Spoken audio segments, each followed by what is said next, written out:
हाय बच्चों, आज हम पढ़ेंगे गोइंग प्लेसेस जो कि 12th क्लास की फ्लेमिंगो बुक का एक चैप्टर है। और अगर आपको अपने बुक का टेक्स्ट समझ नहीं आता है, आपको बुकिश लैंग्वेज समझ नहीं आती है या फिर आपको लंबे लंबे चैप्टर्स पढ़ना पसंद नहीं है तो ये वीडियो आपके लिए है, क्योंकि आज की वीडियो में मैं गोइंग प्लेसेस का पूरा टेक्स्ट कवर करूंगी। पूरी स्टोरी आपको बहुत ही कम टाइम में इजी लैंग्वेज में समझ आ जाएगी और साथ ही आपको स्टोरी खत्म होने के बाद इस चैप्टर से रिलेटेड जो इम्पोर्टेंट क्वेश्चंस होते हैं जो बोर्ड के एग्जाम में आ सकते हैं वो भी बताए जाएंगे। इसलिए वीडियो को बिना स्किप करे एंड तक देखिएगा। अगर आपने एक भी पॉइंट स्किप करा, कोई भी कैरेक्टर का डायलॉग या फिर कैरेक्टर मिस कर दिए तो आपको स्टोरी समझ नहीं आएगी, ठीक है? So please don't skip the video. तो सबसे पहले मैं आपको कैरेक्टर्स बता देती हूँ कि इस चैप्टर में आपके जो कैरेक्टर्स हैं उनका एक दूसरे से क्या रिलेशन है। तो मेन कैरेक्टर्स आपको ऑलरेडी पता होंगे, सोफी और जेंसी है, ठीक है? सोफी और जेंसी कौन है? ये दोनों स्कूल गर्ल हैं और आपस में फ्रेंड्स हैं, ठीक है? तो मैं यहाँ पे लिख देती हूँ Sophie and Jency are school friends, ठीक है? स्कूल फ्रेंड्स हैं, इसका मतलब ये दोनों स्कूल साथ जाते हैं, साथ आते हैं और स्कूल में भी साथ रहते हैं, अपने सीक्रेट्स एक दूसरे से शेयर करते हैं, आपस में बातें करते हैं, राइट? तो जेंसी का एक बड़ा भाई है Frank, he is elder brother of Jency, ठीक है? ये बड़ा भाई है जेंसी का। और हमारी सोफी का बड़ा भाई कौन है? जियोफ, ठीक है? एल्डर ब्रदर है जियोफ सोफी का। और इसका छोटा भाई भी है एक डेरेक नाम का, यंगर ब्रदर को छोटा भाई बोलते हैं, सो ही इज डेरेक। सोफी की एक माँ है बट कहीं भी चैप्टर में नाम मेंशन नहीं है। इसी तरह जो सोफी के फादर हैं उनका भी कहीं पे नाम मेंशन नहीं है। तो जो इसकी माँ है वो क्या काम करती है? Simply doing house hold course, ठीक है? ये सिर्फ हाउस होल्ड यानी कि घर का कामकाज संभालती है, यानी कि हाउस वाइफ है, okay? She is house wife. Next है इसके फादर। इसके फादर का जो कैरेक्टर है ना वो थोड़े केयर फ्री पर्सन है। इसका मतलब ये बच्चों पे ज्यादा ध्यान नहीं देते हैं और अपने कामों में ही लगे रहते हैं। इनको देख के ऐसा लगता है कि इन्हें अपने बच्चों की कोई परवाह नहीं है, okay? So he is a care free person. और इनका जब भी मन करता है ये पब चले जाते हैं घूमने के लिए, ठीक है? पब तो आप लोगों को पता ही होगा क्या होता है, आजकल के बच्चे सब जानते हैं, बहुत एडवांस बच्चे हो गए आजकल के। Pub it is a type of club, ठीक है? जैसे क्लब होता है वैसे ही पब होता है। तो इनके पापा का जब भी मन करता है ये सीधा पब चले जाते हैं एंजॉयमेंट के लिए, एंटरटेनमेंट के लिए।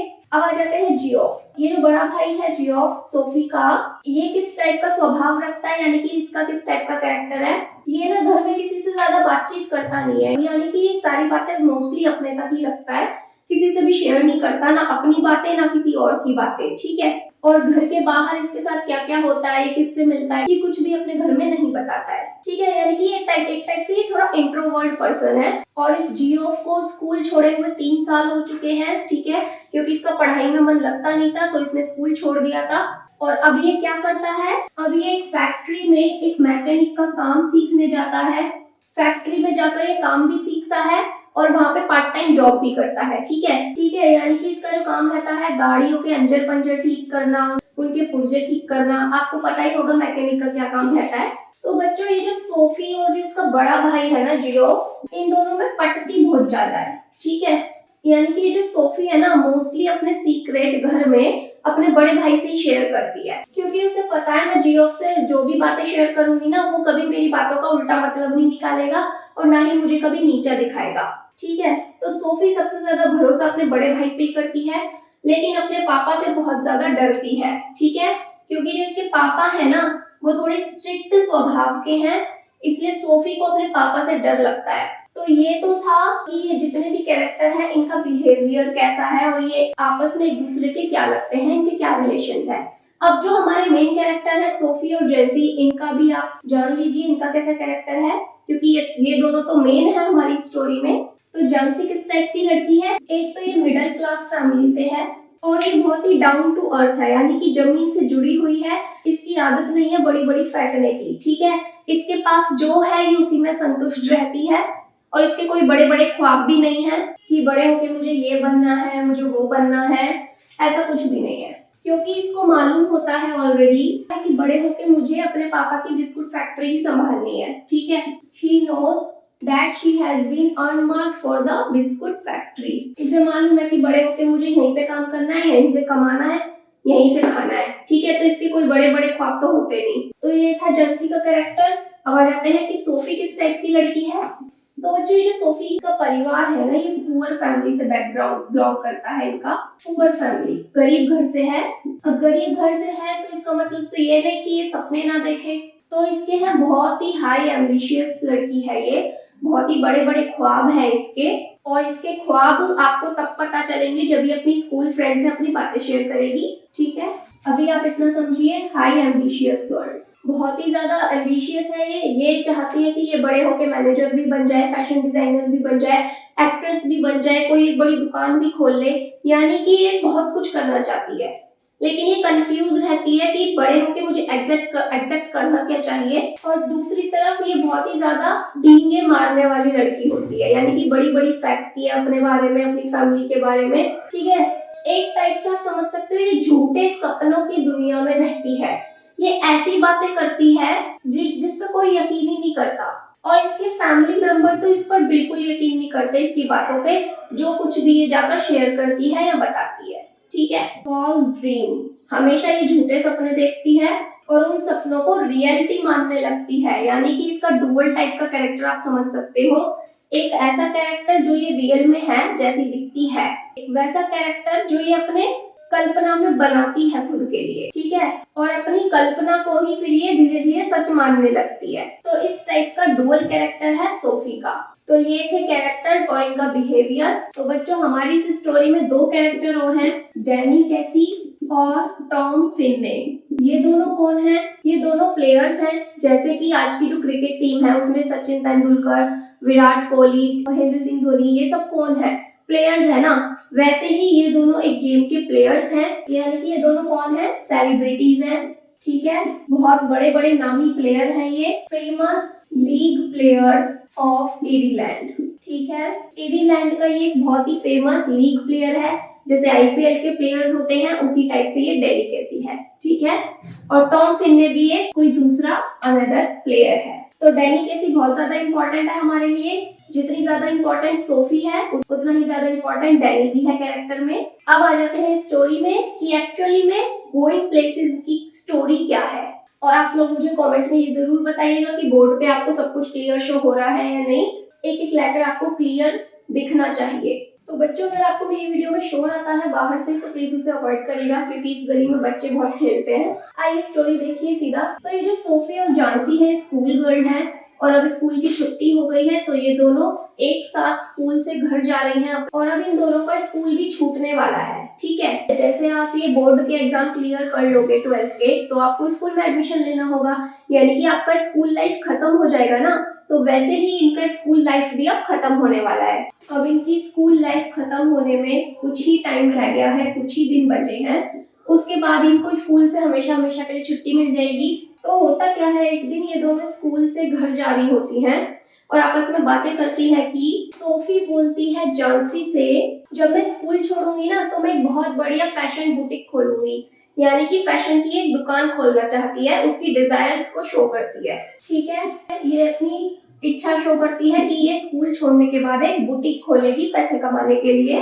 फिर जेंसी रिप्लाई देती है कि सोफी इस तरह की चीजों के लिए बहुत पैसे लगते हैं, क्योंकि जब भी आप कोई काम शुरू करते हो तो उसके लिए पैसे तो लगेंगे ही। अगर आपको कोई दुकान खोलनी है, बिजनेस करना है, पैसे तो लगेंगे ही ना स्टार्ट करने के लिए, इन्वेस्ट करने के लिए। तो उसी टाइप का जवाब जानसी सोफी को देती है कि भाई तुम बुटीक कैसे खोल पाओगी, इसके लिए तो बहुत सारे पैसे लगेंगे।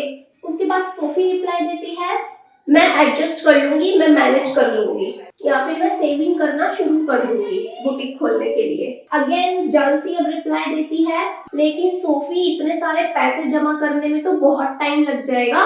अब इस चीज पे सोफी रिप्लाई देती है कि अगर ऐसी बात है तो मैं ना सीधा मैनेजर बन जाऊंगी, कहीं मैनेजर की जॉब कर लूंगी, और जब तक मेरे पास एनफ पैसे जमा नहीं हो जाते बुटीक खोलने के लिए तब तक मैं मैनेजर का काम कर लूंगी, ठीक है। अब इस पॉइंट पे वो मैनेजर बनना चाह रही है।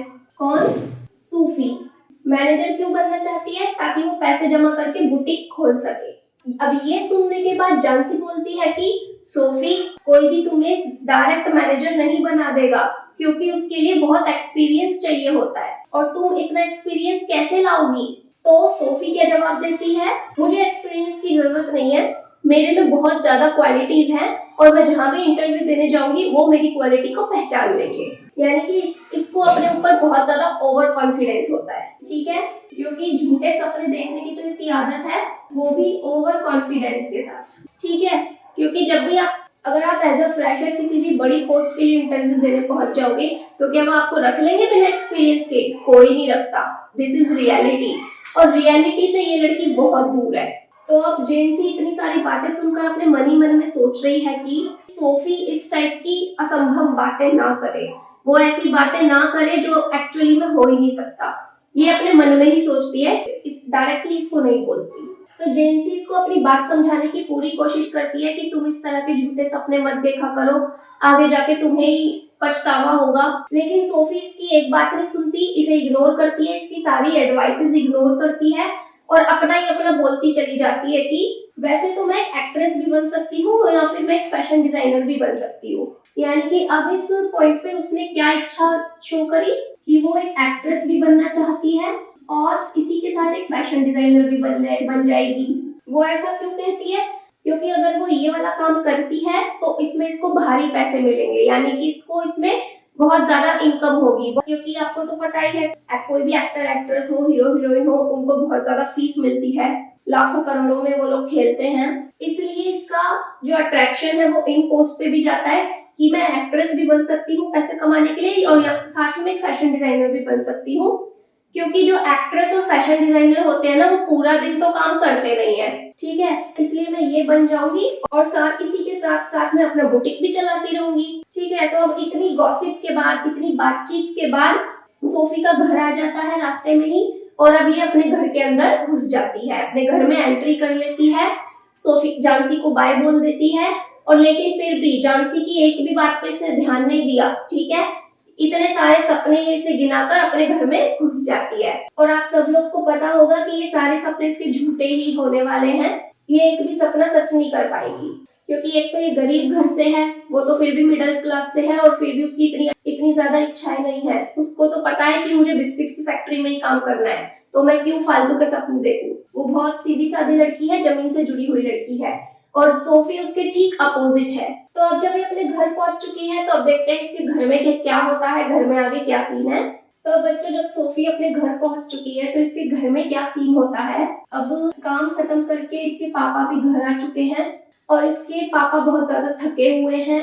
इसके पापा का जो फेस है पसीने से बहुत ज्यादा चिपचिप हो रहा है। तो घर आ गए हैं और अब ये फ्रेश होने के लिए चले गए, यानी कि वॉशरूम गए हैं फ्रेश होने के लिए, आराम से नहाकर बैठेंगे टीवी देखने के लिए, ठीक है।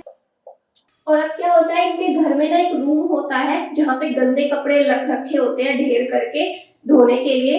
तो उन कपड़ों में से ना स्मेल आ रही होती है, और वो उस स्मेल की वजह से सोफी को उस कमरे में घुटन सी होने लगती है। तो फिर ये उस कमरे से बाहर निकल जाती है।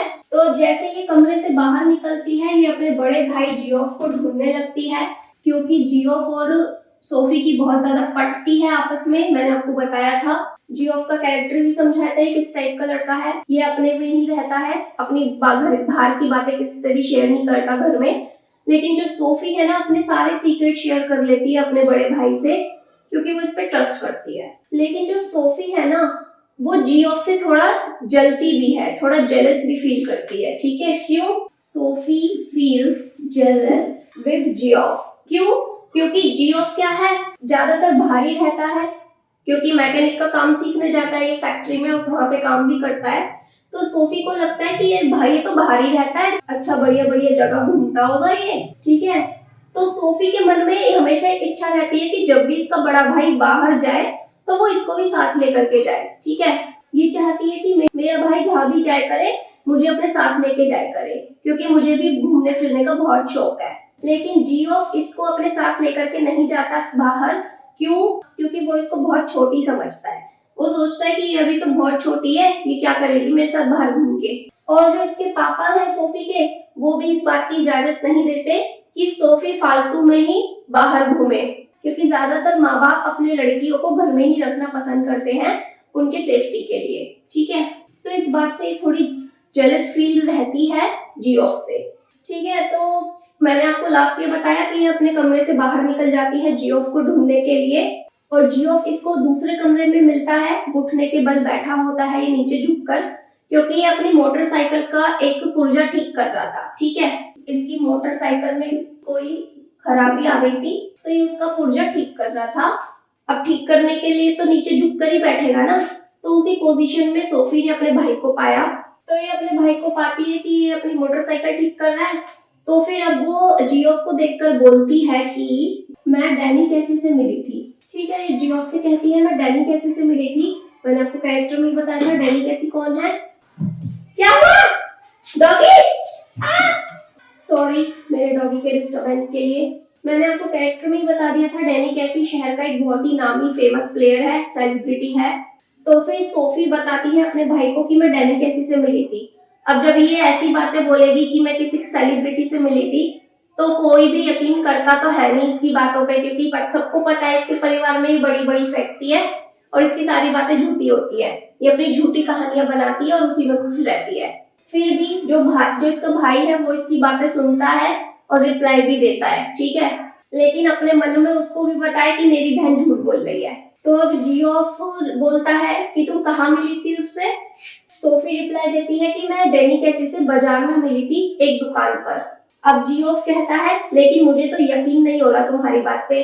फिर वो इसको समझाती है कि मैं मार्केट में एक दुकान पे खड़ी हुई थी और दुकान की खिड़की पे ना कुछ कपड़े टंगे हुए थे, तो मैं उन कपड़ों को देख रही थी, ठीक है, और अचानक से कोई आदमी मेरे बगल में आकर खड़ा हो गया और जैसे ही मैंने सिर घुमा के देखा कि मेरे साथ कौन खड़ा है, तो वो कौन था? डैनी कैसी था।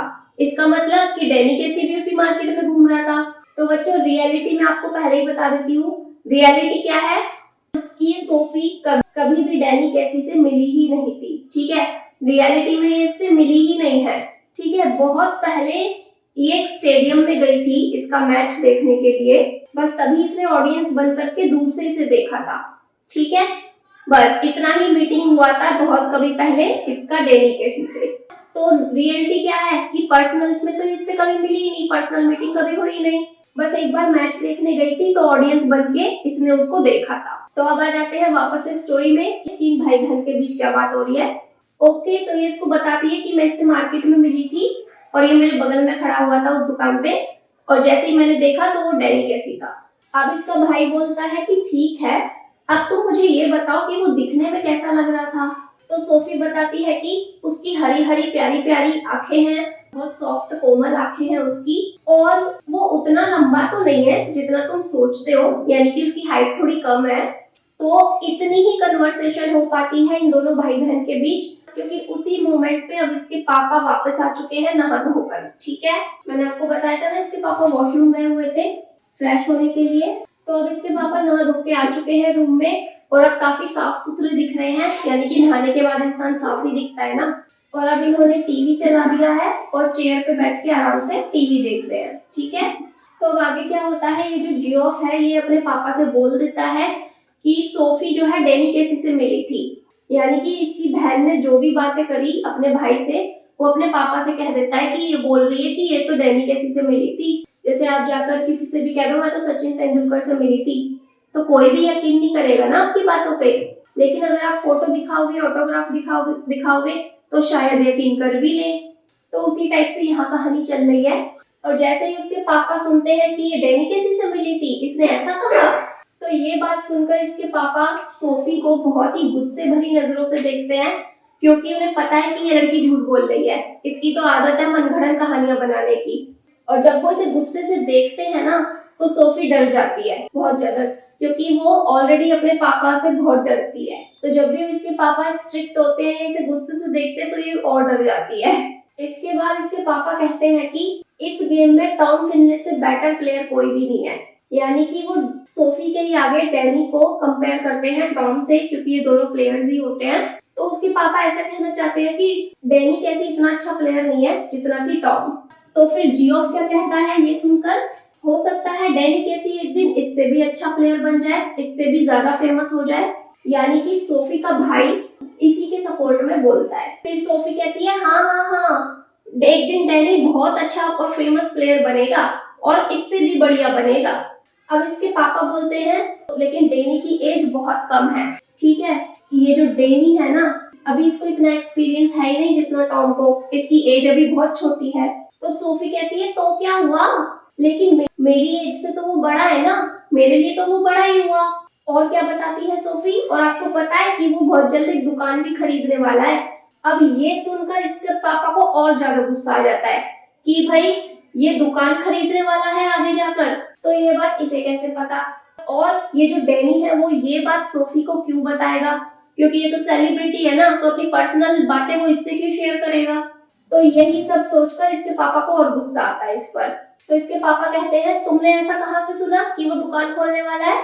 तो सोफी कहती है कि उसने मुझे खुद बताया था, डैनी ने मुझे खुद पर्सनल बताया था कि वो दुकान खोलने का प्लान कर रहा है। फिर इसके पापा कहते हैं ये भी तुम्हारी एक झूठी कहानियों में से एक है, तुम अभी भी झूठी बोल रही हो, ठीक है। तो अब इस बात पे जियोफ अपनी बहन का सपोर्ट करते हुए बोलता है कि पापा ये उससे बाजार में मिली थी और तभी इन दोनों के बीच इतनी बातें हुई। तो फाइनली में इसके पापा एंड में बोल देते हैं गुस्से में, इसे डांटते हुए बोलते हैं कि तुम एक दिन ना खुद को मुसीबत में डाल लोगी ऐसी झूठी बातें करके, झूठी कहानियां बना के, ठीक है। तो इस तरह से वो सोफी को डांट देते हैं और वो कन्वर्सेशन वहीं खत्म हो जाती है। तो बच्चों अब उस कन्वर्सेशन के बाद सोफी और जेफ की फिर से कन्वर्सेशन स्टार्ट होती है अकेले में। ये अकेले में बैठा होता है और ये फिर इसके पास आती है और जेफ से बोलती है कि वादा करो कि तुम किसी से मेरी बातें शेयर नहीं करोगे, ये जो डैनी केसी की जितनी भी बातें मैंने तुम्हें बताई है तुम किसी से भी शेयर नहीं करोगे। अब रिप्लाई में जेफ कहता है कि इसमें कुछ बताने को है ही क्या, यानी कि अपने मन में तो वो सोच रहा है कि इसमें बताने लायक है ही क्या, सबको पता है तुम कितनी बड़ी झूठी हो। लेकिन इस तरह से वो डायरेक्टली नहीं बोलता इसके मुंह पे, वो सिर्फ इतना कहता है इसमें बताने के लिए है ही क्या।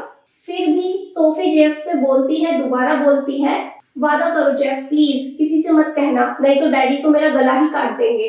अब जियोफ कहता है लेकिन पापा तुम्हारा गला तभी काटेंगे ना जब तुम्हारी बातें सच होंगी, क्योंकि उन्हें भी पता है तुम झूठ बोल रही हो। फिर सोफी कहती है प्लीज जेफ मत कहना किसी से और अब मेरे साथ बहस मत करो।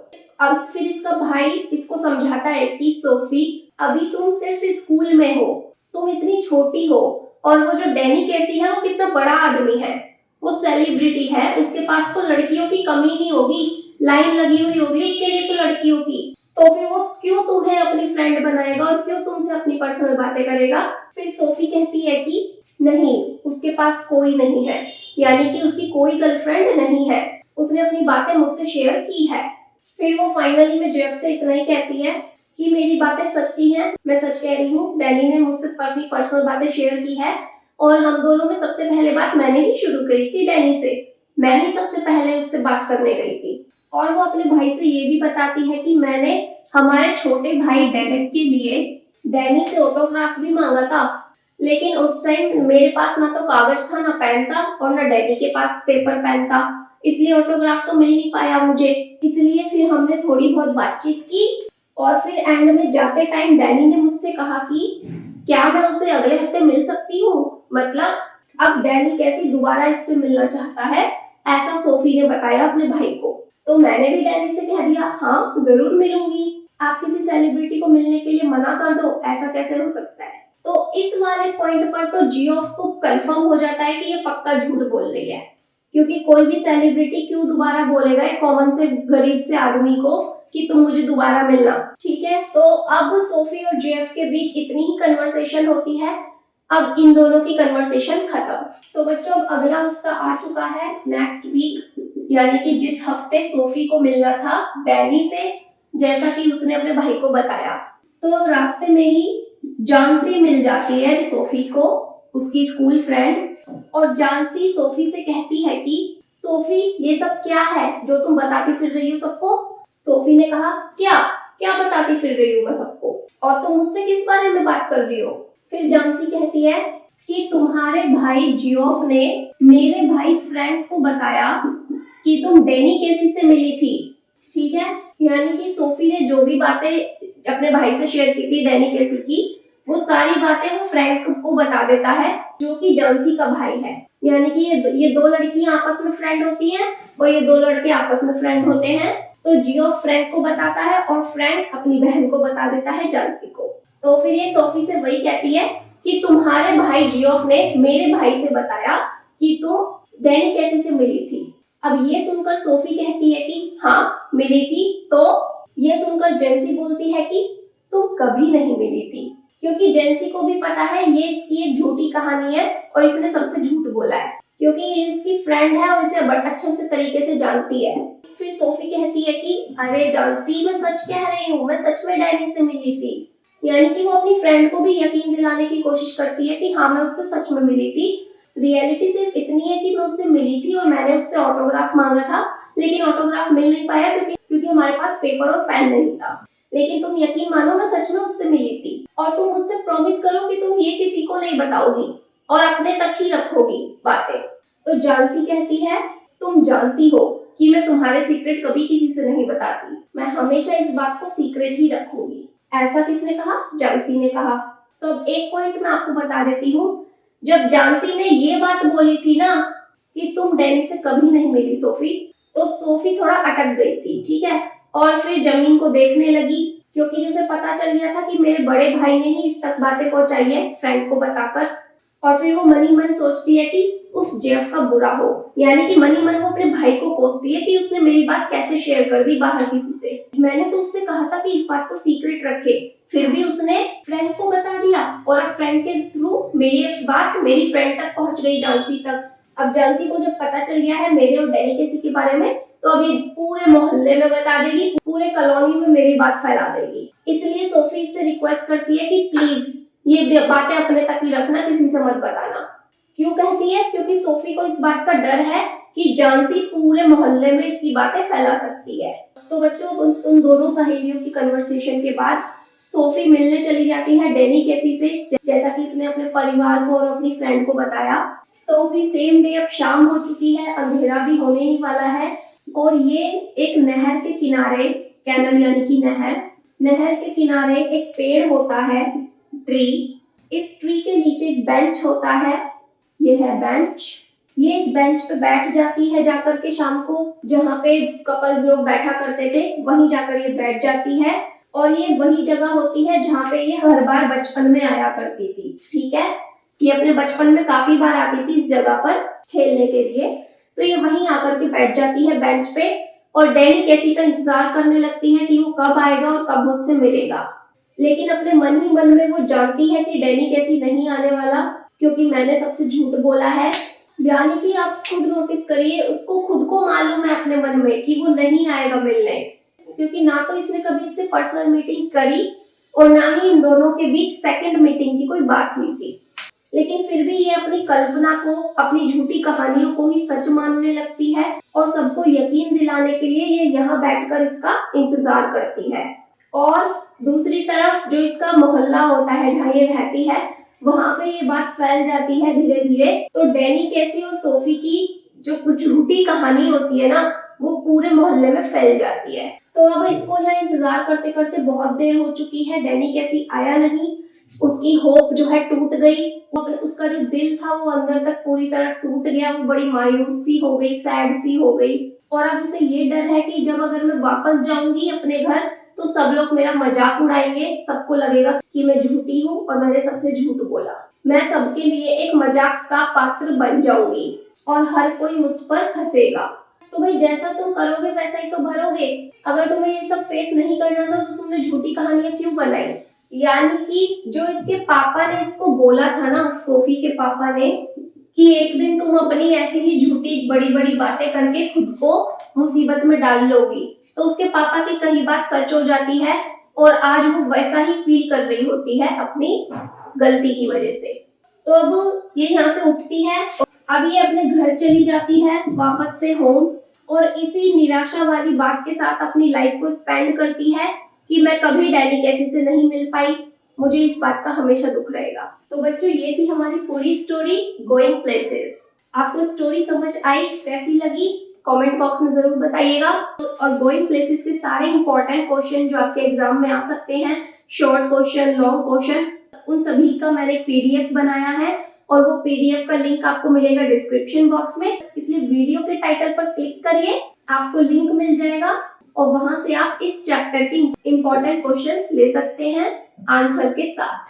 अब मैं मिलती हूँ नेक्स्ट स्टोरी के साथ। Take care, bye bye. और बच्चों, एक चीज और बताना चाहूंगी कि एग्जाम खत्म होने के बाद जब रिजल्ट आने का टाइम होता है ना, तो उसके बीच 2 महीने तो रहते ही हैं। तो उस टाइम पीरियड में बच्चे क्या करते हैं, कोई ना कोई कोर्स करते हैं, या तो वो कंप्यूटर कोर्स करते हैं या वो इंग्लिश स्पोकन का कोर्स करते हैं। तो अपने चैनल पे मैं इंग्लिश स्पोकन भी सिखाती हूँ, ऑनलाइन कोर्स भी अवेलेबल है, तो आप उसके लिए मुझे फॉलो कर सकते हैं। एंड बच्चों, मुझे इंस्टाग्राम और फेसबुक पे भी आप जरूर फॉलो करिएगा, सारे लिंक है डिस्क्रिप्शन में। Now take care, bye bye. Subscribe my channel and don't forget to click on the bell icon.